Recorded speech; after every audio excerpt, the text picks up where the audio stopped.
welcome to the Ron Johnson Discipleship Podcast. We're thrilled you tuned in with us today. We're glad that you take some time with us each week as we try to talk about things that are really, really, really important in America, and we try to do it from a Christian perspective. So thank you again so much for listening. We always like to pause because there's great things going on every week and the weeks that are coming for all of you, at least that are local or somewhat local. One of those is something I'm incredibly excited about. It is our first Marketplace Ministry Conference that we're hosting in terms of a big conference. Talk to us about the Avodah Conference. Yeah, the Avodah Conference is focused on ministry, or the marketplace being a place of worship and ministry. You know, we're a kingdom church. That means when we look at all realms of life, education, healthcare, government, we recognize that all under the dominion of Jesus Christ. Yeah, and that's a good comma for a pause point for even this podcast to help people understand our ministry, our approach. You know, when you say we're a kingdom church, just to clarify, you know, Jesus preached the gospel of the kingdom. He is the King of kings and the Lord of lords, and his rule over the kingdom includes everything. You know, a king wasn't just the ruler over the government. The king was the ruler over the whole commonwealth. Yep. And the same thing is true with Jesus. He's King of kings and Lord of lords, which is why you cannot put anything in real life in compartments. We can't just say, well, the church shouldn't be talking about education, or the church shouldn't be talking about the family, or the church shouldn't be talking about politics. Because if Jesus is Lord of all, then all of these things are things we should be talking about, and we should be tying it all back to what Jesus says about it, because that's the basis of our authority. So when we say Kingdom Church, it should not be surprising then that, for instance, that we're hosting a conference about the marketplace, right? Because Jesus is the Lord of the marketplace. So people say, like, you're the political church, or you guys engage in these political issues. I'm just like, we're not just a political church. We engage in all realms. We talk about worship, and we have marriage class and parenting class. We want to engage God's kingdom in our family, in our homes. We also engage in government, because government is part of God's kingdom. We would like to engage more in education, all these other realms, right? Yeah. And we're just beginning. Right. We're not there yet. Good idea, but we're not there yet. But our what we're doing is we're having our first ever Avodah conference. It's really engaging the marketplace. Yeah. Avodah, that sounds like some crazy Middle Eastern term or something. Like, what is Avodah? It's a Hebrew word. Okay. And I shared this on Sunday. It's a Hebrew word for work, worship, and service. And they use the same word, which articulates basically to the Jews. To Jesus, there is no distinction between work and worship. Right. Work is worship, is service. Yeah. So that's good. So when there's no distinction and those terms can be used interchangeably, it gives us a window into the Hebrew understanding of work, which we've lost today. We have a Greek understanding of work today. But to the Hebrew, whatever you did in life, you do it to the glory of God, and it's service to other people and to the Lord, and it's worship. It brings good to mankind. The Greek thought is the separation of the higher realm of ideas, of pontification about philosophies, and then you bunch of slaves go and do work, blue collar guys beyond But the Hebrew thought is like, no, God worked. Like he worked for 6 days, and he gave us work. Work preceded the fall. Work was not a result of sin. Work before sin. So work's not part of the curse. No.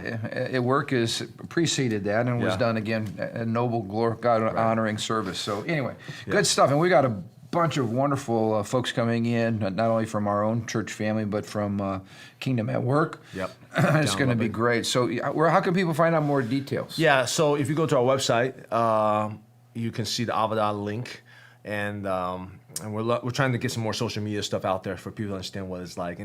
The way I would say is, if you are looking for meaning, more meaning in your work, or even maybe you're business owners and you have people on your work that, especially Christians, who see work as just something you just have to do. They don't find that as a worship unto the Lord. This is a great opportunity to engage in that. As you pointed out, most people, Christian or non-Christian, get up in the morning dreading to go to work. Yeah. And there's something powerful when you bring the kingdom, when you bring a sense of transcendence, worship, service, into what you do. And when that perspective change can make all the difference in the world. That's what leads to some of the most effective, most efficient, most innovative workforce, is when you're truly engaged, you find meaning in your work. Yeah, so that's awesome. Yeah. Also, I'm really, really excited. We are teaming up with Turning Point USA Faith and hosting some pre-election events here at Living Stones. One of which is going to be with my good friend Micah Beckwith and a pastor out in California, Rob McCoy, who was a national leader when it came to terms of some of the government overreach that was taking place in the state of California with just a little bit. Just a little bit with the whole COVID thing. Yeah, it was amazing how a secularized, hostile state can just absolutely try to silence the message of God's people in the church. And he is a great, great leader, very articulate communicator. And we're also going to be joined by Christy Stutzman, who has served in the Indiana legislature, a very godly woman and a great, Christian stateswoman. And myself. It's going to be a panel discussion. That's going to be on... oh my goodness, it's the first week in November. I'll get details for our next podcast, but I think it's on the Wednesday night, that first week in November. And then on that Sunday night, I'm really excited. We're going to be having a night of prayer and worship leading up to the election, just simply to remind ourselves that the Lord is in control. He raises up, He sets down, and praying for those who have run. Anybody that throws their hat in the race right now and is willing to go through that grueling process and sometimes slanderous process deserves our prayers and our appreciation and our honor. So we're going to just spend the night praying and committing things to the Lord before we all go out and vote in the midterms here. So good times. All right, we just finished up a series that was really, really good called Strange New World, based on that book, Strange New World, by Carl Trueman. This is another book that we're going to be kind of using as a launch pad for the next few weeks as we talk about what's going on in America. A great book called Live Not by Lies, a New York Times best-selling book, subtitle A Manual for Christian Dissidents by Rod Dreher. And a great, great book. You're just getting into it now, chapter by chapter. Let people see it for those watching our podcast. But really, the basic premise of this book, and we got into it a little bit last week, is that as he started interviewing European believers who experienced this kind of totalitarianism under the Soviets or either the Nazis, he's saying they're warning us. America is ripe for the same type of overreach by the government and same type of totalitarianism. And so he's interviewing a lot of these people and pulling out principles that I think are very helpful for us today. In fact, even as we begin this, he starts by talking about what a pre-totalitarian culture looks like. And, we look back in history. For instance, I look at what happened with Hitler and the Jews. And you're like, didn't the church see this coming? Yeah. And why weren't they more outspoken? And didn't the average run-of-the-mill German see this coming? And you could say the same thing about Stalinism, under the Soviets. Yeah. Didn't they see it coming? And the point is, no. And sometimes we look back, it's hindsight. How could they let that happen, right? Yeah. What's the matter with you guys? But understanding things historically, understanding things economically, understanding what was going on in the church, what was not going on. There's certain things that you look at now, like doing an autopsy, right? And you can go, wow, I can see how that. In other words, a perfect set of circumstances were created that gave rise to this very evil thing.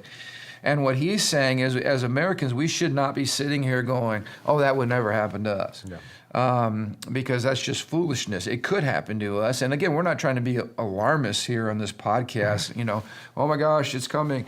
But we're also not being naive. I think we need to look with our eyes wide open because, as we're going to talk about today, there are a lot of preconditions. You can go to a dermatologist, right, and say, oh, we need to get rid of that. That is a precancerous cell. Well, there's a lot of precancerous cells in America today that, if we're not careful, will give rise to full-blown, cancer. Right. And we have the luxury of history to look at what happened, because all those people thought that couldn't happen to us either. Yeah. And it did happen. Yes. So what are the similar patterns? What are the similar, like you said, those precancerous cells? Great analogy, by the way. That could lead to this totalitarianism. Yeah, and the death of our republic. And it's interesting. You and I can relate to this. When you're a pastor, we often say to people in counseling that, you have to get miserable enough to where you want to change. In other words, you have to get to where your current reality is so painful that you're just not going to make excuses to stay there, Yeah. And desperation is a good thing when it leads to transformation. The same, though, is true for individuals, is true for societies and cultures. Yeah. People who are revolutionaries, people who want to bring about rapid, radical change, and we have those folks in America, and we have those folks in our Congress. They always make this little comment that I find interesting: don't waste a good crisis. Yeah. Sometimes it's even a crisis that they themselves or the government creates to bring about the change. We are called conspiracy theorists, for instance, during COVID-19 for suggesting that there might be a globalist, some globalist intentions behind all of this that are not good. In other words, let's bring about a global pandemic so that we can see how willing people are to allow government to increase and government to overreach and government to trample liberties, and we'll do it all in the name of it's good for you. Well, it's the same thing. When people get miserable, usually economically, right? The poverty and all those types of things. When people get miserable, they start clamoring for anybody that can come along with a better idea than what's currently working. And that's when we talked about this, all those utopian ideologies that godless people, secular people are always embracing to try to create the perfect world, perfect set of circumstances. That's when those prophets, right, secular prophets, begin to get traction because they have an audience, and the audience is people who are disillusioned and broke and jealous and wanting a different life, wanting that person's life. We start having all this talk about economic disparity. Right. That's when they start listening to these prophets, secular prophets, utopian prophets. Right. And we talked about this before, utopianism, the idea of that man-made society. We can create a heaven on earth ourselves using our own technology, using, I don't know, the human spirit, whatever it is. Right. It's a pipe dream. People have tried it for years, for throughout history. It doesn't work. The only person who can truly bring true heaven on earth is Jesus Christ. Yeah. And interestingly enough, the word utopia literally means nowhere. Yeah, because it is nowhere. Right. Because it's a dream that you have that you think is somewhere, but in reality, it's nowhere. But the journey to utopia has cost so many lives throughout history. Yeah, and so let's go to Stalin. All of these secular prophets started with a Christian worldview, and Stalin included. That's why, and Stalin and Marx and all these folks, that's why their view of utopia is really it's a secularized view of our Christian hope. We believe Christ is bringing his kingdom, and it's going to come without sickness, sin, disease, all the things that cause misery now. Christ is going to obliterate all of those things, and we're going to live forever with him. That's what the Bible teaches. But secularists or materialists like Marxists, they reject God, they reject the supernatural, and so everything becomes material. And so the utopia God promises that's coming with Christ, they reject, and then they create their own utopias. It's a counterfeit. Yes. And that's what, throughout the history, we see counterfeit Savior, counterfeit heaven, counterfeit kingdom, counterfeit, all these different counterfeit. It's a counterfeit. It touches on our deep longing for home, our deep longing to belong, our deep longing to see the world become better, to see the end of poverty and the end of suffering, right? Yes. It touches on those deep needs that we have, absolutely. But the fulfillment is empty. Right. The substance is empty. Yeah. Once you get to there, the promises are always over promised, under delivered, and that's the challenge. And that's kind of a lot of the basis we have through what happened in Germany and in Russia. But I think what we got to pay attention to is the conditions that lead to misery and a lack of social cohesiveness, and those things are all around us. I just want to touch on several of them here. They were talking about, World War I, the devastating impact it had on Russian people. Yeah. Incredibly destabilizing. And then, so people started looking for hope because all the institutions that were meant to provide stability and strength were failing them. So the government was failing. The Orthodox Church was out of touch. The average worker was being exploited. We talked about the Industrial Revolution and how people moved to the cities and how they were exploited by bosses sometimes there. The income disparity was super wide, and the working class, the slave class, I mean, the lower class was in suffering. They were miserable, whereas the upper class is doing nothing to help out, you know? Right, so you see this injustice, and then you have people that are pointing out the injustice, and they become the new leaders, and they foment unrest. And so you have these community organizers, as they're called, which are really Marxist agents, who go around just preaching this message of discontent and getting rid of the bad guys, and the bad guys are the capitalists, and promoting justice among the poor, and the good guys, the workers. So that's Marx's idea. But we're having a lot of that class warfare in America today, for sure. But one of the things he does, and this is maybe where we'll get started today, because I think this is really, really good.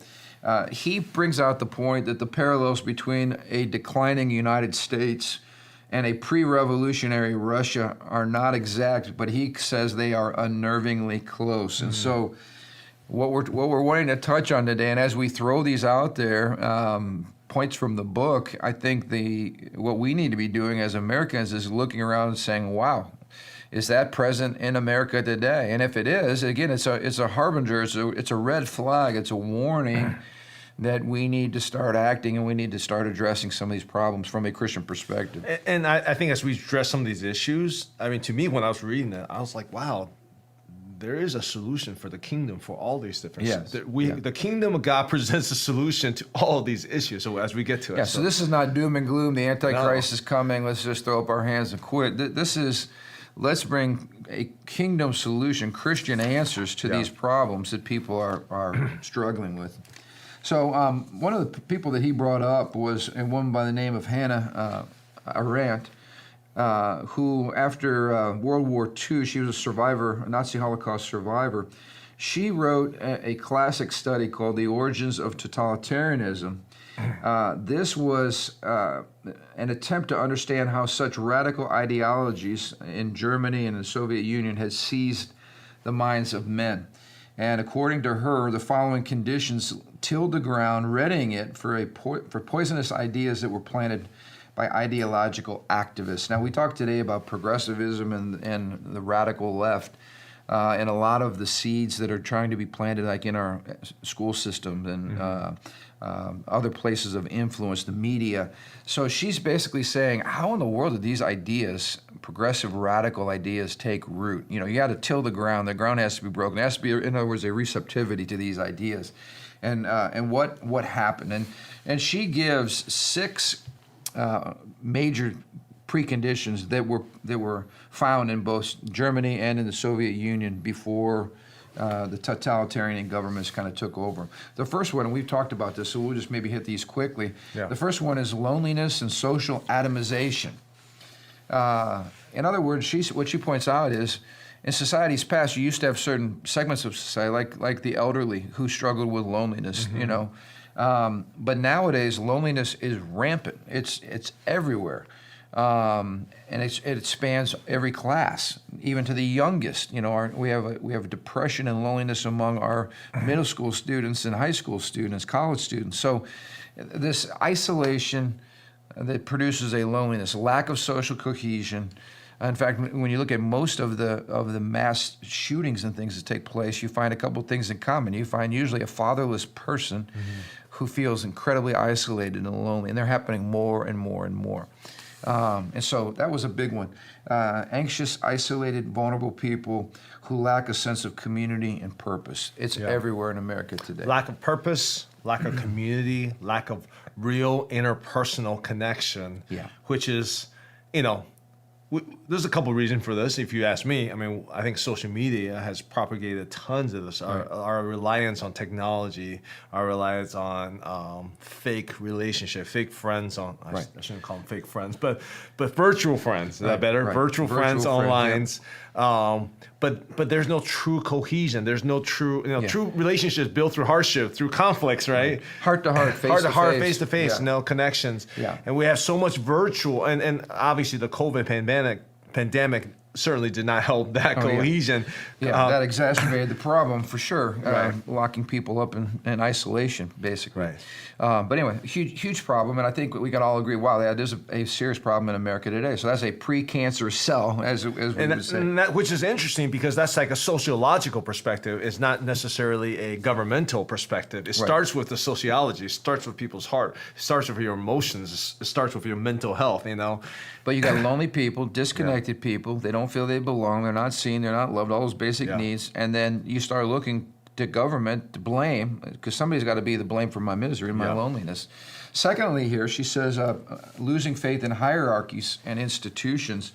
And we just noticed, according to the Gallup poll, America's confidence in their institutions, political, media, religious, legal, medical, corporate, are at historic lows across the board. So, I mean, this is where we're at today. People don't trust the institutions that used to provide stability and strength. There's an incredible lack of trust. So, and this is even, I think, among Christians. I mean, do I trust the media today? Of course, I do not. Do I trust the FBI today? Yeah. Do I trust Justice the IRS? Department? Do I trust the Justice Department? Do I trust, on and on. And like, part of me is like, that's not my fault. It's not my fault. I don't trust them, right? It's like, it's their fault. But fact remains. Exactly. The fact remains that I used to have a level of respect for the FBI. Right. And in the few short years, personally, and some of you guys may feel the same way, you're declining faith in our police, our premier police institution of the United States. Justice people. Justice. That's sad. That's dangerous. So the large encapsulation here is you lose a sense of faith in the institutions. Like the system is broken. We hear that the system is broken. And we hear that about Congress today, and our government at large. It's the courts, the court system. Well, when Supreme Court recently came with some of these very that people would consider right-leaning decisions, there was an onslaught of attack against the institution of Supreme Court. Right. Just at the root, just cutting down at the root. Like this is the bias court. This court's illegitimate. Right. Yep. Like on our side, we all feel that with our institution. I mean, I would say there's some legitimate complaints about, like you said, the FBI, the White House, blah, blah, blah, blah. But overall, this is just dangerous for our nation. It's extremely dangerous. Right, because you hear people say, well, let's just burn it all down, burn the whole system down, which kind of leads to the next one, the desire to transgress and destroy. So we're not wanting to build anything. We just say the system's broken, burn it all down. Well, what are you going to replace it with? Well, we haven't got that far yet. So you see this rampant looting, burning down of businesses, attack of private property. And what was interesting is, as she looked at it, it was all rooted to a total degeneration of our morals that was manifest in sexual deviation and perversion. She looks back at some of these, like in Russia, a preoccupation with sex that was quite without parallel in the earlier Russian culture. She said, especially among the social and intellectual elite, sexual adventurism, celebrations of perversion, and all manner of sensuality was common, even bordering on what she said was the demonic. And so you get into such wicked, kind of perverse things where your goal is simply to go completely against whatever social conventions are there, whatever the church says is good or right or true. You push all bounds. Nothing is outside of the limits, which really at the root is satanic. It's I'm my own boss, radical individualism, right? No one's going to tell me what to do. And so we see this push today of all kinds of sexual perversion, which the outward expression of that leads to violence and just destruction, rampant destruction. And I want to share the nuanced point to some of this. I'll be honest. When I hear about some of the stuff the higher institution was doing, some of the corruption, my instinct is, hey, we just need to burn it all down. We need to just revamp the whole thing. Bring in the bulldozer and plow it all down. But I am not thinking, in those moments, in those emotionally heated moments of injustice, indignation, I'm not thinking, wait a second, what about the functions and systems that they normally achieve and process? Exactly. I'm not thinking the replacement. I'm just thinking this is so corrupt, it needs to go. So that is very much our instinct. But we need to have reading this encouraged me to be thinking, okay, it's easy to tear it down, like you said, but what's going to take its place to be better? That's come up with an alternative solution. That's not just, tear something down. That's come up with the righteous kingdom solution first, as the replacement solution versus just saying, that doesn't work. Well, you've heard it said in the area of morals, before you knock a fence down, you might want to ask why somebody erected the fence in the first place. Yeah. It's the same thing. Okay, so our Supreme Court might not get it right all the time, but it's the best that anybody's ever had anywhere in the world, and the alternative is secret courts where people are tried and murdered, with no accountability at all. No accountability for the executive branch or the legislative branch. Tyranny. And what you have is tyranny when you just plow it all down. So I'm just saying I can be guilty of that one too, especially when I get upset about certain institutions. But again, it's like take a step back and think about what is the proper reformation of that institution versus just tearing it all down. Yeah. Number 4, propaganda. Wow, and the willingness to believe useful lies. She pointed out the willingness of people to turn their backs on the truth for the sake of an ideological cause. Now, this is huge. This means when you point out a logical inconsistency in somebody's thinking, they don't really care, because if it goes against what their ideological cause is, they'll land on the side of their cause versus truth. And we see this in the media all the time. There's so much hypocrisy, and we don't have time to get into highlighting that, but I think everybody can agree. For instance, I love what they point out here. Monstrous forgeries of historiography, meaning a rewriting of history that's not based on truth at all or fact, but on ideology.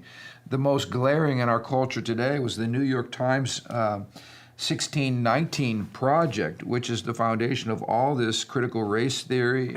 Basically, they said they're trying to rewrite the whole history of the United States of America, revising America's national identity by making race hatred central to the nation's foundational myth.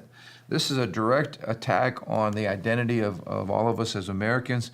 It's been pointed out by good historians over and over again that this is based on a lie. This is not true at all. And yet it has continued to be put forth even today in our school systems because it fits a radical leftist ideology. It fits a narrative. It fits the narrative. It's too convenient of a narrative to not put out there. So there's the lack of loyalty to the truth. Yes. Which is called propaganda. And then it becomes the Wild Wild West once you throw the truth out. Absolutely. So. Number 5, a mania for ideology.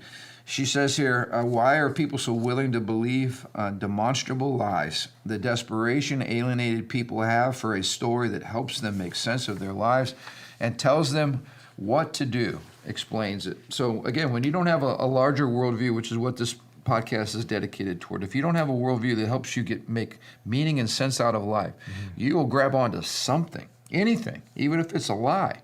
You will hold on to it, because if you let go of it, your whole identity goes. You have nothing to live for.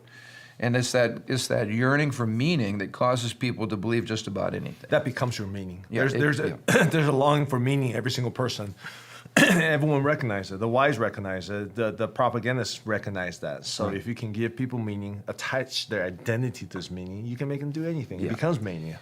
And basically, she says totalitarian essentially is the politicization of everything. We talked about that. So for the church to say, well, we're not going to be political, in today's culture, that means you can't talk about anything that matters, because everything in a totalitarian or pre-totalitarian culture is political, because the government is involved in everything. That's why everything is political. Let's end with this last one.